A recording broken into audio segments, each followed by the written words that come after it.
Olá, gente. Estamos aqui fazendo esse vídeo para o curso de licenciatura em matemática da UFPA, em vários polos UAB, né? A disciplina é Cálculo 1, a responsável é a professora Rubia Nascimento e eu, professor Gilvan, estou como tutor online. Vamos falar sobre limite informal definição informal de limite num ponto. Se f, dizemos que seja f uma função, dizemos que L é o limite de f de x quando x tende a P, se o f de x se aproxima de L quando x se aproxima de P, com vários valores diferentes a P, né? Então aqui tem um limite, né? Tem uma expressão aqui, né? Temos que calcular o limite, a leitura desse símbolo é limite dessa expressão aqui, né? Quando x tende a 4.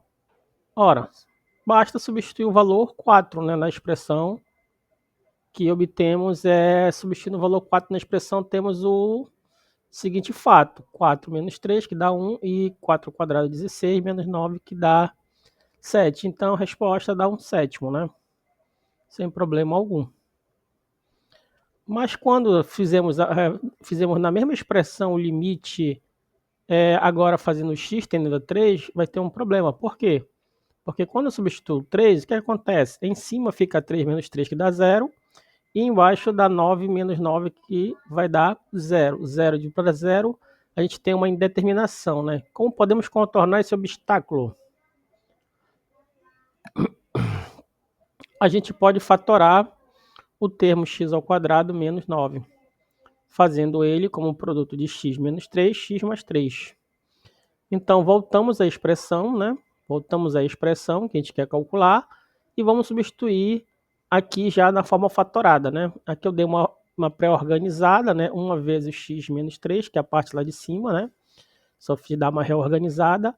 E aqui embaixo x menos 3, que multiplica x mais 3 já na forma fatorada. Simplificamos o fator x menos 3, né? Quando simplifica o fator x menos 3, sobrando-lhe limite de 1 sobre x mais 3 quando x tende a 3. Ou seja, voltamos à estaca inicial. Então, basta substituir o x valendo 3, que não tem nenhum problema. Então, fica 1 dividido para 3 mais 3. Ou seja, esse limite aqui em cima vai dar 1/6 depois de toda a simplificação. Ok? Então, toda vez que tiver indeterminação, a gente tem que tirar ele, ou seja, simplificar, e depois tentar substituir o número. Aqui, né, a gente tem uma expressão em que precisa-se da raiz quadrada. Quando eu substituo, mesma jogada, né? Se eu substituir o x valendo 5, vai 0 em cima e 0 embaixo. Aqui eu vou escrever o x menos 5 como uma soma e um produto de raízes aqui, né? Lembra da diferença de dois quadrados, o quadrado do primeiro menos o quadrado do segundo, né? Assim ficamos com a expressão, mesma jogada, né? Mesma jogadinha aqui. Aqui simplifica a expressão que é a indeterminação, que é esse x, raiz quadrada de x menos 5, raiz quadrada de x menos a raiz quadrada de 5. Né? Simplificando essa expressão, ficamos só com a parte 1 dividido por raiz quadrada de 5 mais raiz quadrada de x mais raiz quadrada de 5, que vai dar, substituindo o x, valendo 5, fica 1 sobre raiz de 5 mais raiz de 5. Quantas vezes apareceu aqui embaixo? 2 vezes. Então, vai dar 2 vezes raiz de 5 lá embaixo, ok?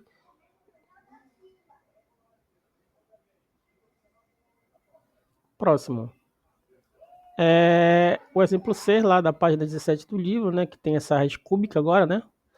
Nessa raiz cúbica, o que eu vou fazer? Eu vou fazer aqui uma mudança de variável, tá? Onde tiver a raiz cúbica, eu vou chamar de t, uma variável t.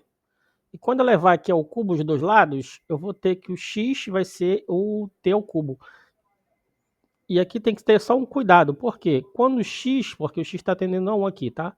Então, quando o x tende a 1, implica o quê? Que eu vou substituir o 1 aqui dentro da raiz. Então, a raiz cúbica de 1 dá o próprio 1. Então, o t vai tender a quanto? Também a 1, tá? Coincidência dos dois tenderem ao mesmo valor, tá?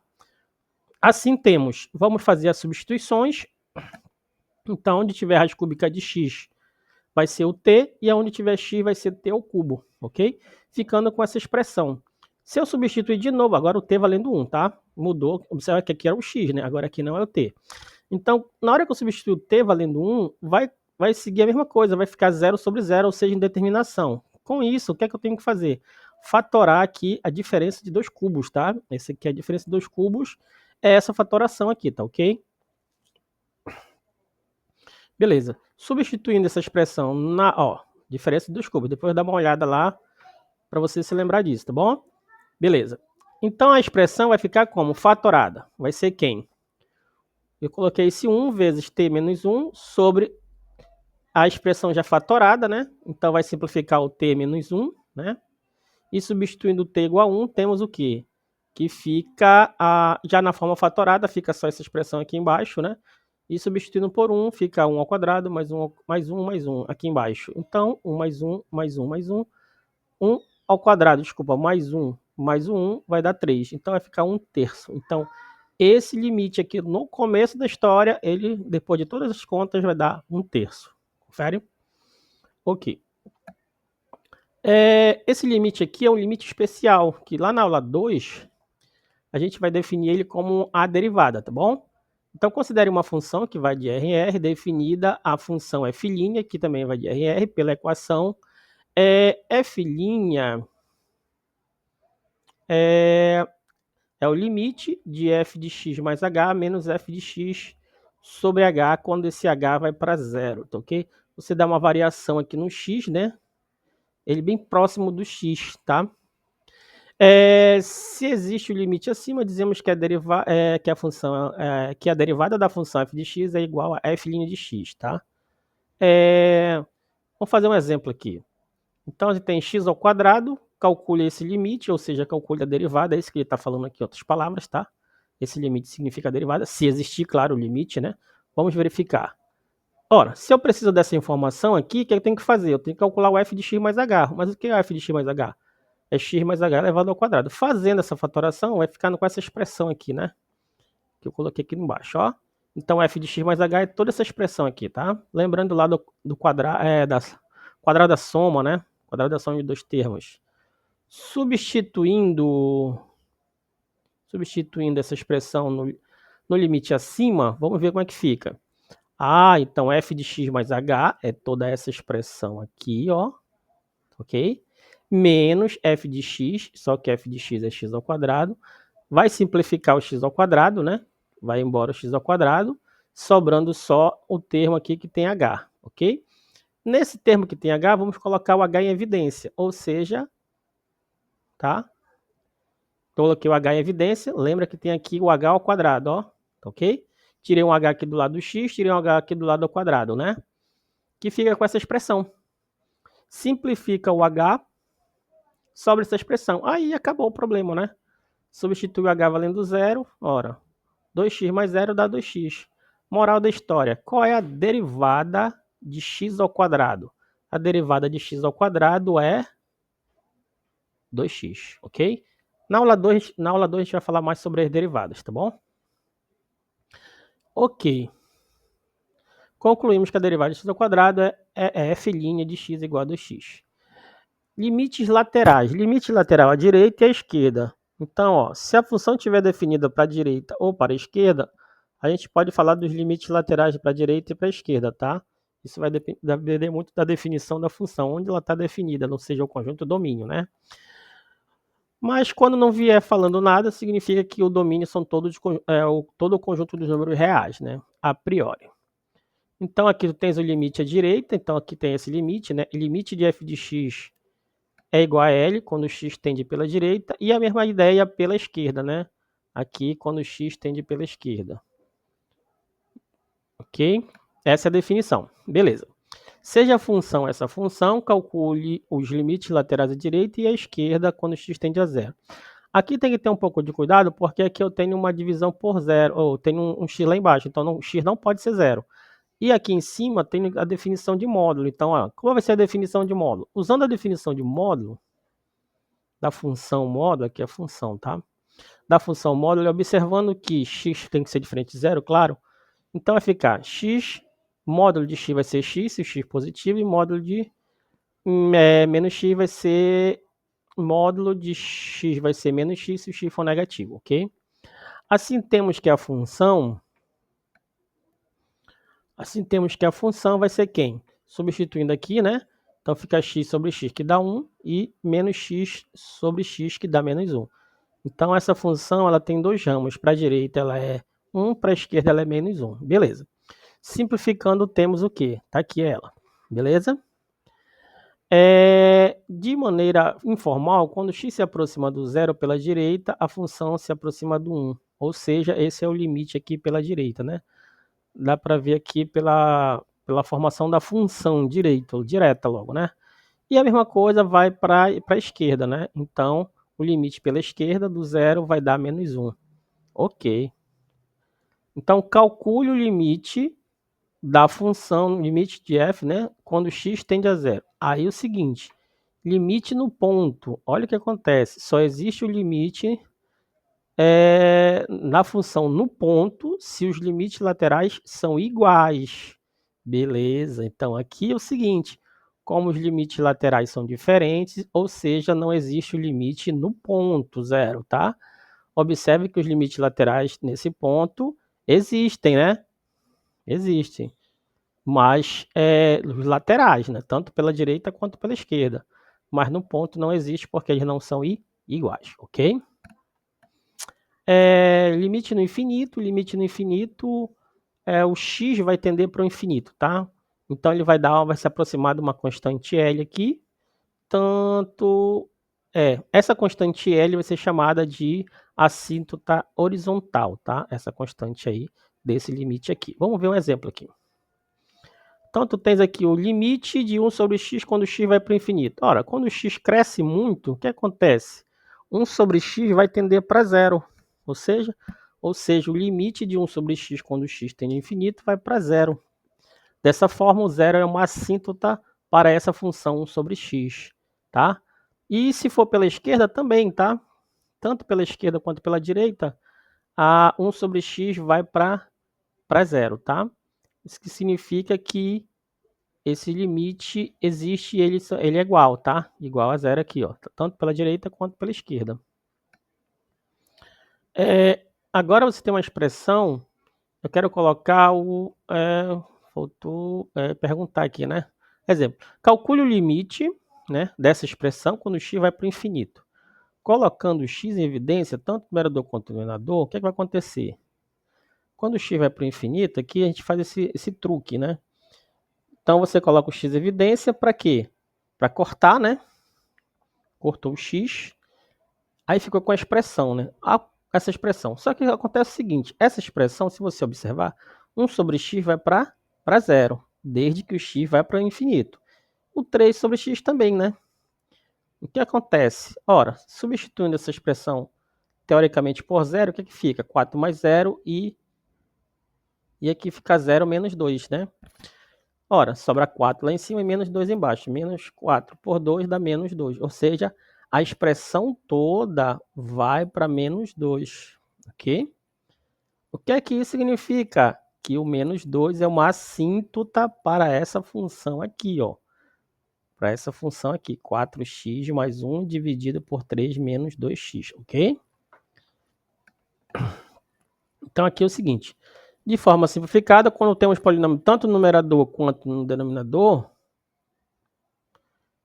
podemos pegar um monômio de maior grau. Tá? Isso aqui é uma forma mais simples de se resolver esse problema. Como? Então aqui em cima você pegava o 4x e aqui embaixo você pegava só o 2x, dada a expressão inicial dessa expressão aqui, tá ok? Você pegava só o 4x e pegava só o menos 2x. É isso que eu estou falando aqui nesse slide, ó. Aqui, ó. Bom? Por quê? Porque vai cortar o x com x e vai sobrar só o que eu fiquei ó, aqui no final no frigir dos ovos aqui, né? Ó. Na hora de explicar essa parte aqui, ó, acabou dando igual. Fica muito mais rápido, muito mais fácil. Para que vai servir? Para os outros limites lá na frente, ó. Exemplo, tem essa expressão grandona aqui, né? Então, em vez de fazer cada um passinho, o que você vai fazer? Coloca o termo de maior grau. Ou seja, de maior grau lá em cima é o 3x a quinta, e de maior grau aqui embaixo é o 2x à quinta. Então, vai embora o 2x à quinta, né? E sobra o 3 sobre 2. Então, esse limite, toda essa expressão grandona vai para onde? Para 3 sobre 2. Então, o 3 sobre 2, o 3 dividido para 2 é... 3 meios, desculpa, ele é uma assíntota para essa expressão todinha aqui, ok? Assíntotas verticais. Assíntotas verticais, agora o x vai tender para um número, né? Então, x pode tender para um número, tanto pela direita pela esquerda, e esses valores têm que dar ou mais infinito ou menos infinito, tá? É isso que está escrito nesse slide aqui. Vou fazer um exemplo aqui. Verifique se a expressão tem assíntota vertical. Olha, o candidato à assíntota é quando o zero é aqui embaixo. Então, quando o zero é aqui embaixo, ele é o candidato à assíntota. Então, basta fazer ele igual a zero. Então, 1 menos x igual a zero implica que x é igual a 1. Então, beleza. Dividindo simultaneamente. Agora, o truque aqui é vou dividir, né? Naquela quando o x vai para o infinito, a gente multiplica. Agora aqui, quando o x vai para um número, a gente vai dividir, tá? Então, dividindo aqui em cima e dividindo aqui embaixo, toda a expressão. Cuidado que está dividindo aqui em partes iguais, tá? Beleza. Aqui cortou em cima, cortou x com x, sobrou 2. Aqui ficou 1 sobre x, aqui deu x sobre x que dá 1. Agora vamos fazer uma análise dessa expressão. Agora, cuidado. Aqui tem que ter cuidado. Por quê? Fazendo o x tender pela direita, pela esquerda. Ok? Fazendo o x tender pela esquerda. Ok? O que vai acontecer? Quando eu pegar essa expressão, ou seja, o x menos 1 e dividir por x, vai obter essa outra expressão, né? 1 dividido por 1 sobre x. E quando eu passar esse termo aqui, menos 1 para cá, para o outro lado, significa o quê? Que 1 sobre x menos 1, ele é positivo, mas ele vai tender a zero, né? Positivo, tá? O zero se aproximando do zero, mas sempre com valores positivos. É isso que está escrito esse símbolo aqui, tá bom? Ou seja, essa expressão aqui embaixo vai para zero. Então, toda a expressão 2 sobre 1 sobre x menos 1 vai para infinito quando x tende a 1 pela esquerda, tá? A mesma análise vai ficar se o x for pela direita, tá bom? Eu vou deixar isso aqui para vocês, tá bom? Fazer essa análise aqui agora quando o x for maior que 1, ou seja, o x tender para 1 pela direita. Funções contínuas. O gráfico da função não pode ter buracos, em outras palavras, não pode ter buraco nem salto, tá? Então, tu tens uma função f que vai de um domínio para os números reais, uma função definida no domínio. Dizemos que f é contínua num ponto P se vale 3 condições aqui seguidas, tá? Uma atrás da outra. Então, f deve estar definida no ponto, tem que existir o limite de f no ponto, tá? E o limite de f no ponto tem que ser o f de P, ou seja, o f no ponto, ok? Vamos ver os exemplos. Então, verifique se a função aqui é contínua no 3. Ora, de cara a gente vê que nas definições dela não tem o x, não está incluindo o 3. Então, ela não é definida no x igual a 3. Então, nem satisfaz a condição 1 aqui. Então, nem de cara, nem olho, não é contínuo, né? Beleza. E se eu definir ela no ponto? Defini, ó. Peguei a mesma expressão praticamente, né? Peguei a mesma expressão, só que defini agora no x valendo 3, ela vale 5, né? O f de 3 vai ser 5, tá? O f de 3 é 5. Ora, mas se eu olhar os limites laterais, limite lateral pela esquerda é quem? Pela esquerda eu vou pegar a expressão que é menor, então eu vou substituir x valendo aqui, ó. 3 vezes 3, 3x menos 3, né? 3 vezes 3, menos 3. 3 vezes 3, 9, menos 3 dá 6, né? E pela esquerda eu vou usar essa expressão aqui de cima, né? Que é o x mais 3, tá? Pela direita, desculpa. Pela direita, então vai dar quem? Aqui eu errei, tá? Aqui não é 3, tá? Aqui só é 3 mais 3, tá? 3 mais 3, que também vai dar 6. Coincidentemente, deu 6, né? Como o limite pela direita e o limite pela esquerda são iguais, né? Então, o limite, definição de limite laterais, né? Então, o limite no ponto 3 é 6 também, porque os limites laterais são iguais.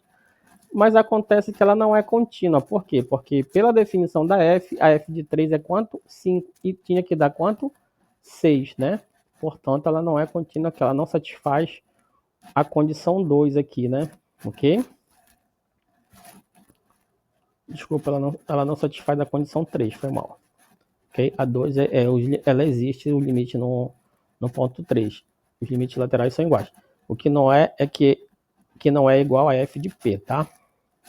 Ok. Aí aqui, pronto, completou ela. Então eu tenho que trocar aquele 5 por 6, né? Para poder ser contínua. Aí pronto, legal. Então aqui essa recai na continuidade, tá bom? Definição formal de limite, né? Eu vou deixar aqui para vocês, né? Essa aqui também será muito batida em análise real, tá? E o que é que diz aqui? Dado a definição formal, dado um epsilon maior que zero, existe um delta aqui que depende do epsilon maior que zero também, tal que se o zero for menor que módulo de x menos a e ao mesmo tempo menor que delta, implica que o módulo de f de x menos L, que é o limite, é menor que epsilon. Enfatizando, o delta ele depende do epsilon, tá? E para que tenha módulo de x menos a maior que zero, isso implica dizer que o f de x pode ou não estar definido em A, tá?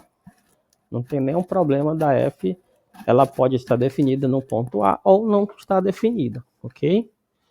Espero que tenham gostado. Até a próxima aula. Tchau, tchau.